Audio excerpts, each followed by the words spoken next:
There's been many split opinions on the new Miami circuit for the F1 calendar. But regardless of whether this will provide good racing on Sunday, this track will undoubtedly test the limits of the car's ability with its super long straights and tight slow speed corners, as well as these corners of turns 4 to turn 8, which might just be one of the toughest sequence of corners to get right. But with that being said, it might also be one of the most satisfying corners on the F1 calendar when done correctly. This whole section of track from turns 4 to 8 tightly blends together, and of course it's tricky to extract all of the time out of it. But not only that, getting turn 8 wrong will ruin your speed all the way down that long straight before turn 9.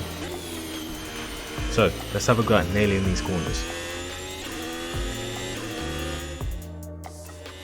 So coming out of turn 3 now, I'd like to quickly note that we have the brake and throttle traces here, so you can see our inputs right as it's happening.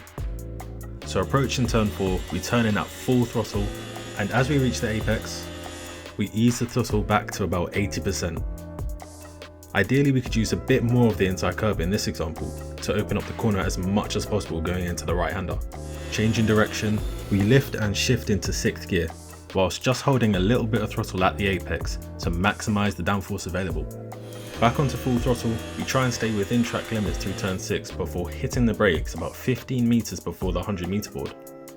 On the brakes we can see that our peak brake pressure is just above 50%, and that's because as the car is turning, too much brake pressure may cause a lock-up or generate understeer heading through the corner. Rolling off the brakes, we apply the throttle just before the apex. Make sure not to break traction before heading off down the long straight. An easy yet crucial error drivers can make going through this section is by not committing hard enough through the fast sweeping corners. It may sound like an obvious one, but with more speed going into the corner, you'll get more downforce and grip in return. So let's compare an average example through this section against our fast example and pinpoint the key moments of where time can be found by using the Track Titan platform. Here on the Track Titan platform, we're comparing the slow example in orange against our fast lap, which is in blue. And here is turns 4 to 8 shown here within segment 3 and segment 4. As we can see, we're losing almost half a second through turns 4 and 6 in segment 3, and a further 2.5 tenths at turns 7 and 8. So let's head into these segments and see where the time is. Before we scrub through the section, you can see how the orange line on the speed graph drops the speed too quickly in the initial phase of the corner. This is where most of the time is lost in segment 3. And as we scrub through the section now, the blue line is able to carry a lot more speed all the way to the apex of turn 5. We could also see how the driver in orange is a lot more erratic on the steering and throttle inputs, which hurts the car's stability going through the corners even more.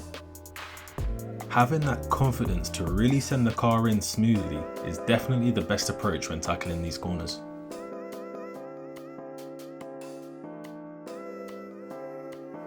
When you manage to piece all of these corners together, it really does feel like a thrilling section of racetrack.